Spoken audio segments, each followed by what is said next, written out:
IAS का exam निकालेंगे तो आपको ट्रेनिंग जो है वो कहाँ, मसूरी में दिया जाएगा। कहाँ पर? मसूरी में, उत्तराखंड में, यहाँ पर उत्तराखंड के मसूरी में, मसूरी, उत्तराखंड के मसूरी में दिया जाएगा IAS वगैरह की ट्रेनिंग। मसूरी में कौन सा है? तो लाल बहादुर शास्त्री नेशनल अकेडमी। कहाँ से? याद रखना, लाल बहादुर शास्त्री नेशनल अकेडमी। ये कभी कभी पूछ देता है। उसी तरह से अगर IPS निकालेंगे, कहता है IPS, तो IPS की ट्रेनिंग जो है वो हैदराबाद दिया जाता है, हैदराबाद। 311 का क्या होता है कि जब तक कोई ठोस सबूत नहीं मिलता है, जब तक कोई ठोस सबूत नहीं मिलता है तब तक आप किसी भी UPSC वाले सदस्य को आप हटा नहीं सकते।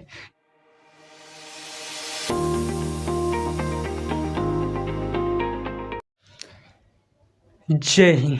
तो चलिए आज क्या समझते हैं, भाग संख्या 14, भाग संख्या 14। देखिए इससे पहले आपको पॉलिटी में क्या बताए थे, इससे पहले आपको पॉलिटी में भाग संख्या 13 बताए थे। भाग संख्या 13 में क्या था? तो व्यापार यानी वन्यजीव के, व्यापार और वन्यजीव के बारे में चर्चा था। तो आपको हम बता दिए थे कौन से चीज़ों पर व्यापार पर रोक लगाया जा सकता है और कौन से व्यापारों पर जो है और प्रतिबंधित व्यापार पर जो है सुप्रीम कोर्ट हटा सकती है और हाई कोर्ट हटा सकती है। तो उस सब व्यापारों के बारे में हम कम्प्लीटली बता दिए थे। अब क्या देखना है, भाग संख्या 14। देखिए भाग संख्या 14 में क्या है, संघ लोक, दिख रहा है यहाँ से, संघ एवं राज्य क्षेत्र लोक सेवा आयोग, सॉरी, संघ एवं लोक सेवा आयोग। देखिए संघ एवं लोक सेवा आयोग यानी UPSC, union public service commission, UPSC union public service commission के बारे में चर्चा है। किसमें? संघ लोक सेवा आयोग में। अब भाग संख्या 14 में इसमें आर्टिकल 308 से लेकर आर्टिकल 323 तक है। देखिए इसमें आर्टिकल सारा महत्व नहीं है, बस 2-3 आर्टिकल याद रखना है, 3 आर्टिकल मेनली याद रखना है। कौन कौन? एक तो 311, 312 और 315, ये तीनों आर्टिकल याद रखना है। तो चलिए आर्टिकल के बारे में हम कम्प्लीटली बताएंगे। पहले देखिए UPSC बारे में समझ लेते हैं कि UPSC है क्या। देखिए UPSC की चर्चा आर्टिकल 315 में है, UPSC की चर्चा आर्टिकल 315 में है। देखिए पहले समझ लेते हैं कि UPSC का आया कैसे। देखिए सबसे पहले भारत में जो सबसे बड़ी नौकरी जो नौकरी आती है, किससे आती है? UPSC के एग्जाम लेती है, सबसे बड़ी नौकरी की। IAS IPS इसका भी नौकरी का एग्जाम कौन कराती है, कंडक्ट कराती है? तो UPSC कंडक्ट कराती है। देखिए इसका पहला नाम UPSC नहीं था, इंडियन सिविल सर्विस था, Indian civil service Indian civil service था। UPSC सबसे पहले जो है वो लंदन में 1855 में सबसे पहले UPSC यानी इंडियन, उस समय इंडियन सिविल सेवा था। तो 1855 ईस्वी में लंदन में लॉर्ड डलहौजी के समय, लॉर्ड डलहौजी के समय 1855 में कहाँ आयोजित कराया गया था? तो लंदन। अब देखेंगे जो कहाँ है लंदन, तो इंग्लैंड में लंदन। तो 1855 ईस्वी में कराया गया था। फिर जो 1800 भारत में कब आया? 1919 अधिनियम के तहत, 1919 के अधिनियम के तहत लॉर्ड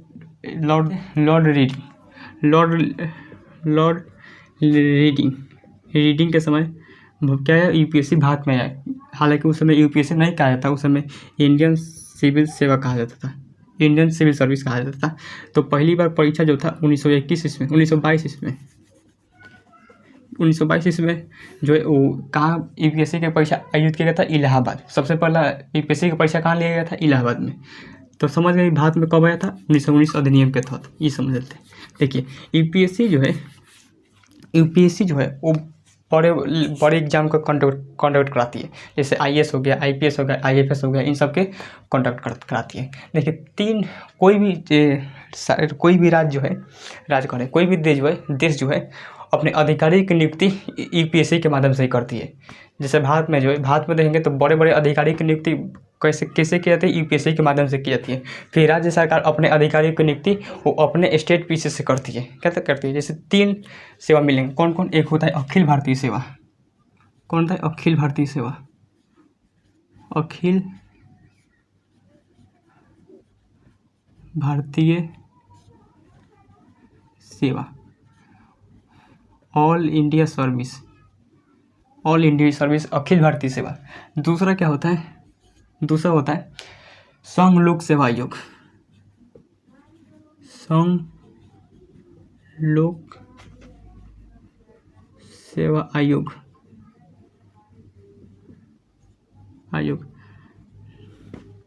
इसमें क्या होता है? सेंट्रल आती है, सेंट्रल। और तीसरा सेंट्रल नियुक्ति करती है, केंद्र सरकार जो है इसी के माध्यम से नियुक्ति करती है।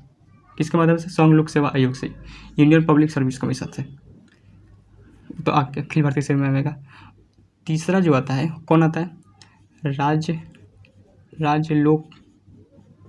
लोक सेवा आयोग राज्य लोक सेवा आयोग। देखिए तो अखिल भारतीय सेवा जो है वो पूरे ऑल इंडिया में सर्विस, कोई भी अगर एग्जाम अखिल भारतीय सेवा कराती है तो वो ऑल इंडिया में क्या कर सकती है मतलब नौकरी कर सकते हैं। तो जो भी अखिल भारतीय सेवा कौन कराता है, कौन? इसमें तीन नौकरी आती है। कौन कौन आते हैं? एक आता है IAS Indian administrative service, IAS Indian administrative service. दूसरा जो आता है, दूसरा कौन होता है? IPS Indian police service.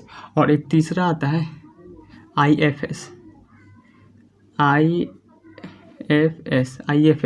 Indian foreign service. तो ये तीनों जो है वो किससे आते हैं? अखिल भारतीय सेवा से आते हैं। IAS और IPS और IFS तीनों के तीनों आते हैं। देखिए अगर कोई भी UPSC एग्ज़ाम देता है तो अगर उसका रैंक 200 से नीचे आता है, 100-200 से नीचे आता है, तो उसको कौन सा IAS की नौकरी मिल जाती है। फिर उससे थोड़ा सा ऊपर आता है। देखिए UPSC जो है हर साल जो है 900 से 1000 तो 800-900 यही फिगर से निकलती है। हर साल जो UPSC जो है वो 800-900 वैकेंसी निकालती है। और लगभग अगर 200 से अगर नीचे जाते हैं तो आपको IAS बनने का मौका मिलेगा। अगर 200 से ऊपर जाते हैं तो आपको IPS मिलेगा। और अगर उससे भी ऊपर जाते हैं तो क्या मिलेगा? IFS मिलेगा, इंडियन फॉरेन सर्विस। देखिए पहले इंडियन फॉरेन सर्विस जब शुरुआत में लागू नहीं था, बाद में इसे संविधान में जोड़ा गया IFS इंडियन फॉरेन सर्विस। इस जोड़ने का कारण क्या था? इंडियन फॉरेन सर्विस यानी इंडियन फॉरेस्ट सर्विस यानी आप समझ रहे हैं कि जंगलों के बारे में होगा। तो देखिए पहले क्या होता था कि जो जंगल बहुत काटे जाते थे, बहुत अभी भी तो काटे जाते हैं जंगल, लेकिन बहुत काटे जाते थे। और जो भी अधिकारियों को रोकने के लिए भेजा जाता था तो वहाँ के लोकल जो लोग थे वो लोग अधिकारियों को किसी तरह से कर मिला लेते हैं, कहते किसी तरह मिला लेते थे और जंगलों की अभी कटाई भी चलती थी। तो जो ऐसा एक नौकरी होना चाहिए ताकि दूसरे से न डरे, कहते हैं कोई दूसरे से न डरे। तो उसके लिए एक कौन सा IFS निकाला गया, इंडियन फॉरेन सर्विस। इसके तहत क्या हो गया, ये बहुत जो भी UPSC का एग्ज़ाम देता है वो बहुत पावरफुल होता है। अब जो भी UPSC जो एग्ज़ाम वगैरह देता है और IAS वगैरह बनता है, IAS बनेगा तो आपको सबसे पहले DM बनाएगा, डिस्ट्रिक्ट मजिस्ट्रेट, किसी जिला का DM बनाएगा। तो बहुत पावरफुल होता है। समझिए DM जो होता है, DM समझिए अपने ज़िले का क्या होता है? राजा होता है। DM डिस्ट्रिक्ट मजिस्ट्रेट, जो चाहे वो कर सकता है, बहुत पावरफुल होता है। इसको कोई डरा नहीं सकता है। इसको सिर्फ सेंट्रल गवर्नमेंट ही हटा सकती है। हालांकि ये आगे बताएंगे कि स्टेट गवर्नमेंट क्या इसको ट्रांसफर कर सकती है, सस्पेंड कर सकती है, लेकिन टर्मिनेट कभी भी नहीं कर सकती है। तो इसीलिए ये लोग जल्दी डरते नहीं हैं। इसलिए आप देखते होंगे कोई नेता जो है दरोगा से रूडली बात कर देगा, गरिया देगा, लेकिन किसी DM को बोल देना, चौहड़ के बोल देना कि तुमको दिखा देंगे, हम नहीं दिखा पाएगा। भले जा सकता क्या कर सकता है कि वो उसे घटिया जिला दे सकता है अपने राज्य में, लेकिन उसे टर्मिनेट कभी नहीं कर सकता है, यानी उसको निलंबित नहीं कर सकता है। तो ये क्या, तो इसके तहत अखिल भारतीय सेवा के तहत IAS IPS और IFS आते हैं। तो ये ऑल इंडिया यानी इंडिया में जहाँ चाहे वहाँ जाकर सर्विस कर सकते हैं। मतलब सेंट्रल गवर्नमेंट भेजेगी कि आप जाइए यहाँ पर, जैसे सपोज अगर बिहार से कोई 10 को IAS बना, तो अगर मान लें कि अगर 10 को IAS में तो गुजरात को 4 IAS की जरूरत है, तो 4 को गुजरात में भेज देगा। अगर बिहार में 4-5 को, बिहार में अगर 4 IAS की जरूरत है तो बिहार में 4 को रख देगा, फिर और जगह भेज देगा। तो ये ऑल इंडिया मतलब पूरे इंडिया में जाकर ये सर्विस कर सकते हैं। ठीक है, देखिए जब UPSC के एग्ज़ाम निकालते हैं तो इसकी ट्रेनिंग जो होती है, इसकी ट्रेनिंग, ये भारत है,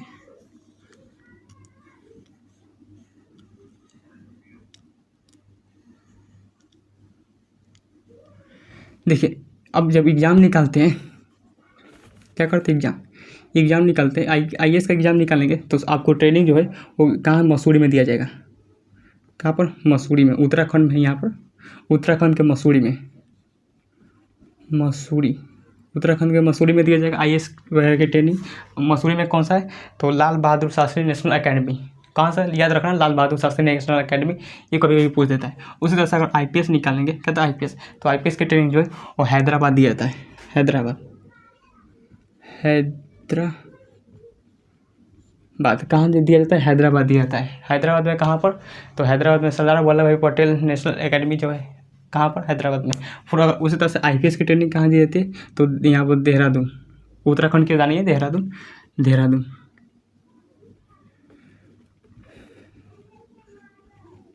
देहरादून कहाँ दी जाती है IPS की ट्रेनिंग, देहरादून में देती है। Indira Gandhi forest national academy Dehradun. तो ये याद रखना कि कभी कभी पूछ देता है एग्जाम में। तो आप समझ गए अखिल भारतीय सेवा जो है कौन निकालता है, UPSC कंडक्ट कराती है। कौन करती है, UPSC। और इसका पेपर कभी भी लीक नहीं होता है। कैसे कंडक्ट करती है कि देखिए, जैसे कि सपोज बड़े बड़े जैसे सपोज अगर हिस्ट्री से अगर 10 को क्वेश्चन पूछना है, क्या था, UPSC में अगर हिस्ट्री से 10 को क्वेश्चन पूछना है तो क्या करेगा, सबसे पहले बड़े बड़े यूनिवर्सिटी से कांटेक्ट करेगा। बड़े बड़े BHU यूनिवर्सिटी हो गया, AMU यूनिवर्सिटी हो गया, इलाहाबाद यूनिवर्सिटी हो गया, तो बहुत बड़े बड़े यूनिवर्सिटी से कांटेक्ट करेगा और वहाँ के प्रोफेसर को, जो हिस्ट्री के प्रोफेसर होंगे, उनको पकड़ेगा और कहेगा कि देखो तुम क्या करो, 100 गो क्वेश्चन बनाओ। हिस्ट्री से कहेगा कि तुम 100 गो क्वेश्चन दो, कितना, 100 गो क्वेश्चन मांगेगा, क्या, तो 100 गो, तो दो चार यूनिवर्सिटी से कांटेक्ट करेगा और क्वेश्चन मांगेगा 100 को, क्या, कितना मांगेगा, 100 को। और हेवी क्वेश्चन मांगेगा, एकदम खतरनाक। तो 100 क्वेश्चन मांगेगा। और अगर मान लें कि 4 यूनिवर्सिटी से मांगा, तो 4 लोग कितना देंगे, 400, कहता 400। और उस 400 में जो है हम अब अध्यक्ष जो UPSC के अध्यक्ष होता है, हम आगे बताएंगे कि UPSC का अध्यक्ष कौन बनता है। तो UPSC के जो अध्यक्ष होते हैं, क्या है, UPSC के जो अध्यक्ष होते हैं, वो अब उसके अंदर 2 लोग और होते हैं, क्योंकि UPSC कंडक्ट करने के लिए 3 लोग होते हैं। एक क्या होता है, एक तो अध्यक्ष होता है, उसके नीचे 2 लोग और काम करते हैं। तो वो लोग डिसाइड करते हैं कि किसको और क्या चुन कर रखा जाए, क्वेश्चन रखा जाए। तो इसी तरह से चुने जाते हैं, इसलिए जल्दी क्वेश्चन लीक ही नहीं होता इसका। ये हो गया देहरादून। अब ये समझ गए अखिल भारतीय सेवा में ये लोग आते हैं IAS IPS IFS, Indian administrative service, Indian police service, Indian foreign service. ये हो गया। अब देखिए संघ लोक सेवा आयोग। देखिए सेंट्रल गवर्नमेंट जितनी भी नौकरी निकालती है वो किससे निकालती है, संघ लोक सेवा आयोग से। जैसे SSC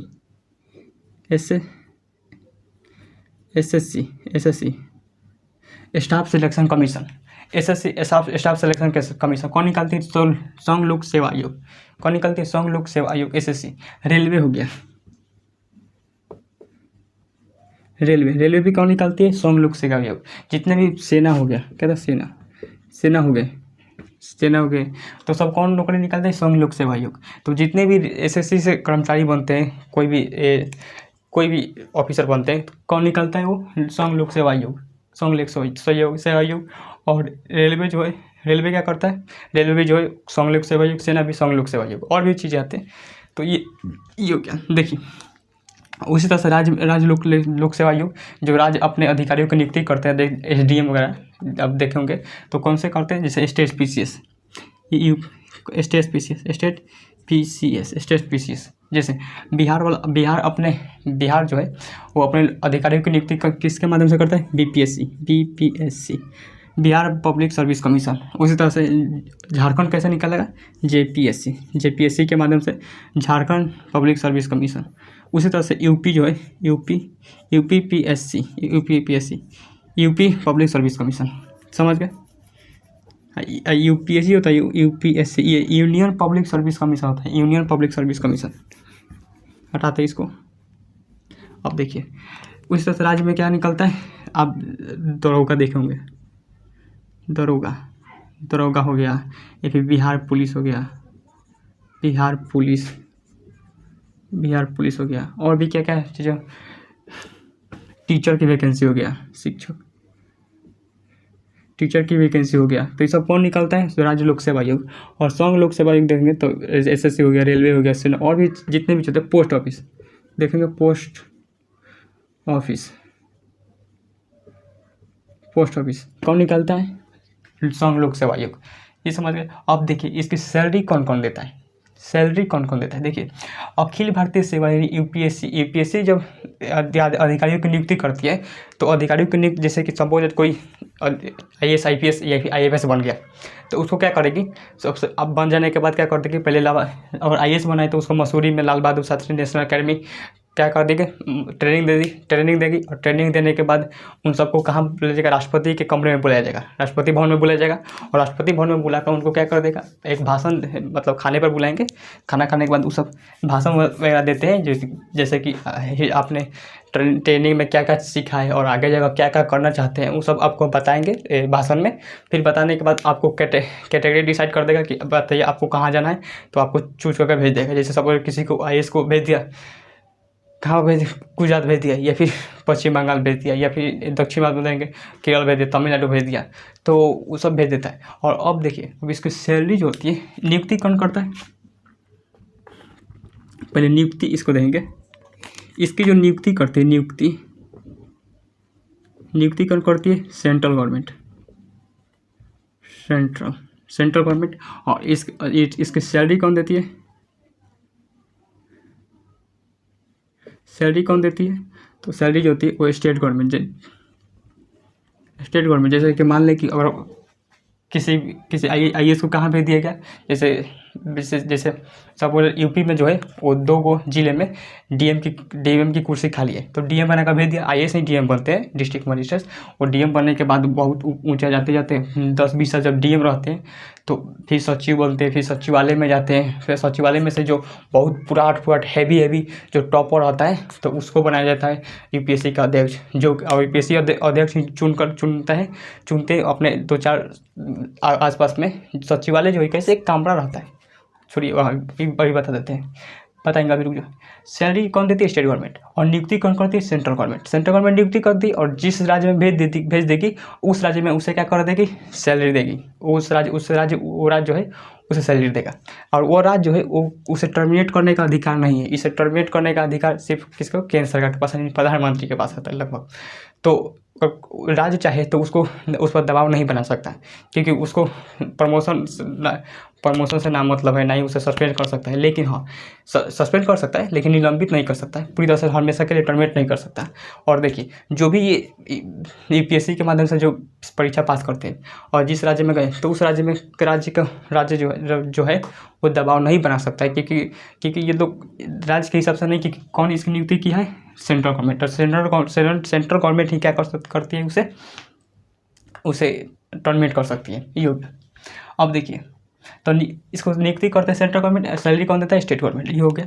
अब देखिए, लोक सेवा आयोग जो है नियुक्ति कौन करता है, इसका नियुक्ति सेंट्रल गवर्नमेंट, नियुक्ति कौन करती है, सेंट्रल गवर्नमेंट। और इसकी जो सैलरी देती है वो भी सेंट्रल गवर्नमेंट ही देती है,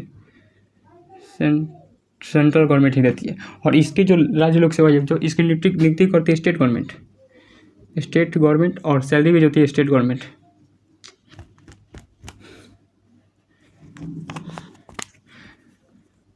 स्टेट गवर्नमेंट कौन देती है, स्टेट गवर्नमेंट। तो ये समझ गए कौन कौन किसको नियुक्ति करता है और कौन सैलरी देता है, समझ गए। बस इसी में याद झंझट है कि सेंट्रल गवर्नमेंट नियुक्ति करती है और जो सैलरी देती है वो स्टेट गवर्नमेंट देती है। कौन देती है, स्टेट गवर्नमेंट। अब देखिए, ये तो समझ गए अखिल भारतीय सेवा, तो समझ गए कौन कौन नौकरी निकालता है और कौन कौन इसको सैलरी देता है। अब इसको मिटाते हैं पहले इसको।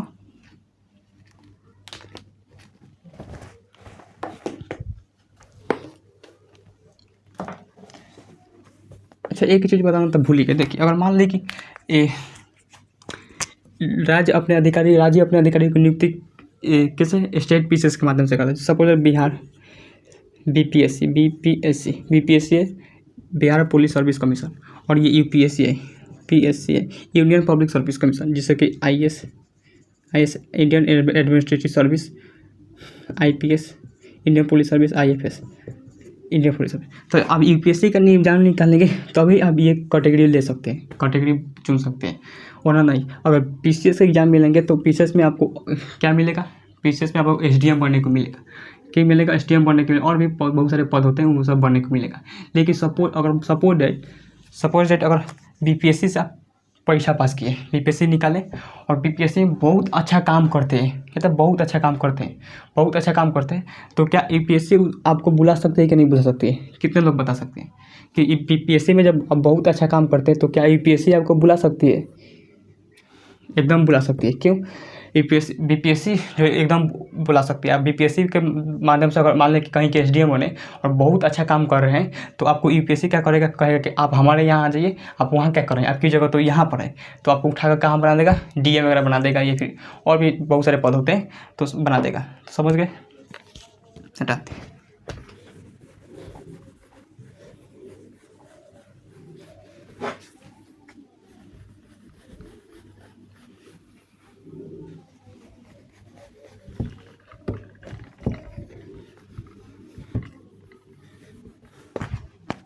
अब देखिए, आपको बताए थे कि आर्टिकल बताना ही सर।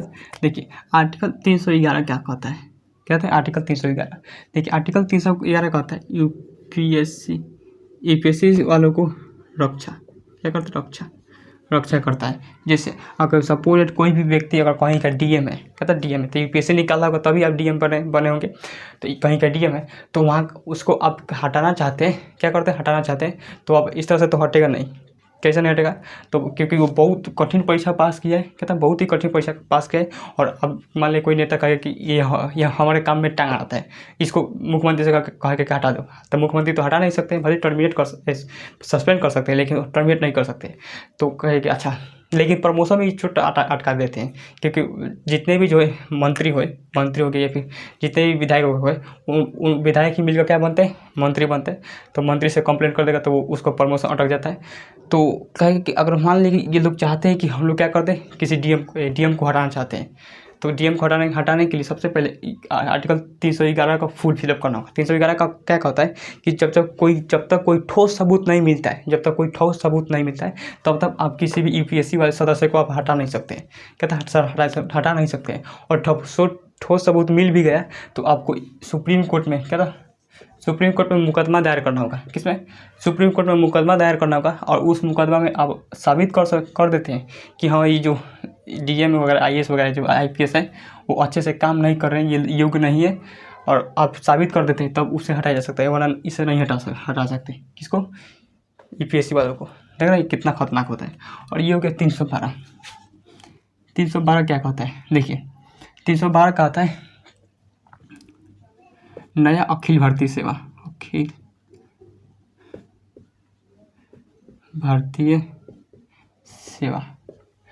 का सृजन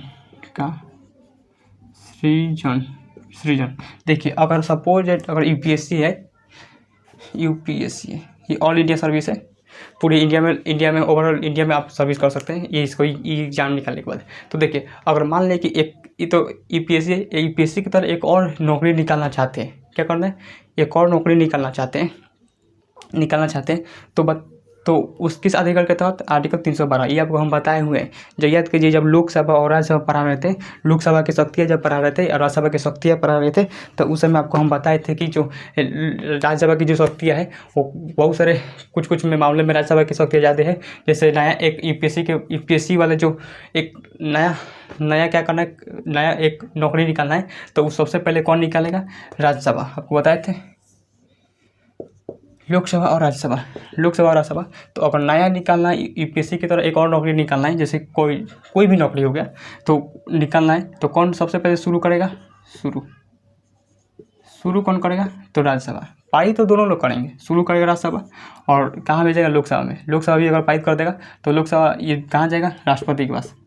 राष्ट्रपति अगर इस पर साइन कर देते हैं तो क्या होगा, वो नया नौकरी निकल जाएगा। तो समझ गए आर्टिकल 312। अब 315 में आपको बताते हैं कि यूपीएससी की चर्चा है।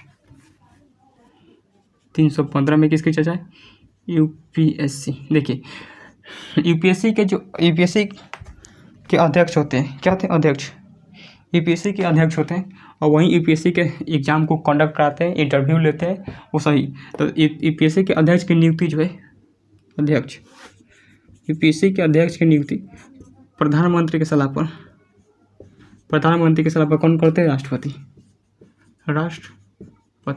और ये हाई अध्यक्ष उन्हीं को बनाते हैं जो यूपीएससी में टॉप किया रहता है, और कहीं 10-20 साल कहीं का डीएम रहा हो, फिर वो सचिवालय किसी के सचिवालय बने। सचिवालय जो है एक रूम, एक कमरा होता है। जैसे कैसे आप लोग किसी बचपन में अभी चाहे किसी क्या बनते हैं, जैसे कि लाइब्रेरी में जाकर कभी कहीं पढ़ते होंगे, तो बहुत सारे बच्चे लाइब्रेरी में आते हैं, क्या था लाइब्रेरी में आते हैं। उसी तरह से जितने भी यूपीएससी पूरा हटपट हो जाते हैं, यूपीएससी निकाले होते हैं और जिनका दिमाग बहुत तेज होता है, तो टॉपर होते हैं वो लोग, तो वो लोग उन लोगों को एक दिल्ली में बुलाया जाता है, जिसे हम लोग सचिवालय दिल्ली में बुलाया जाता है, और एक रूम होता है, उसी रूम में सबको बैठाया जाता है और उसी रूम में मीटिंग होती है, और उसी रूम में मीटिंग होती है, उसे हम लोग सचिवालय कहते हैं। क्या कहते हैं? सचिवालय। तो सचिवालय में जो है ये लोग सचिव बनकर जाते हैं, क्या था? सचिव बनकर जाते हैं, और उसमें जो सबसे बेहतरीन होता है उसी को अध्यक्ष बनाया जाता है, कहता है अध्यक्ष। और अध्यक्ष नियुक्ति जब कर दी जाती है तो उसको हटाना बहुत ही मुश्किल हो जाता है। तो अध्यक्ष की जब नियुक्ति हो जाती है तो अपने उसके साथ दो और लोग की नियुक्ति की जाती है।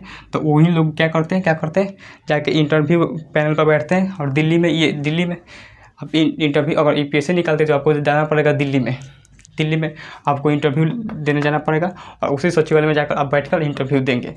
तो समझ गए अध्यक्ष किसे बनाया जाता है? जो बहुत हैवी जो है दिमाग बहुत तेज होता है, उन्हीं को बनाता अध्यक्ष। क्योंकि कोई भी काम से इन्हीं से डिसीजन लेकर किया जाता है। सचिवालय में बैठकर डिसीजन लेकर पूछते हैं कि क्या ख्याल है आपका सचिव जी, तो उन्हीं से डिसीजन लिया जाता है। तो समझ गए अध्यक्ष की नियुक्ति कैसे होती है? प्रधानमंत्री के सलाह पर राष्ट्रपति की नियुक्ति करते हैं, ये समझ गए। अब क्या बता है, देखिए अब इसको सब कोई आर्टिकल जो है वो काम लायक आर्टिकल नहीं है, जितना आर्टिकल काम लायक था आपको हम बता दिए हैं। तो आई होप इस वीडियो को आप समझे होंगे। आज के लिए यही तक रहने देते हैं, तब तक मिलते हैं किसी नेक्स्ट क्लास में।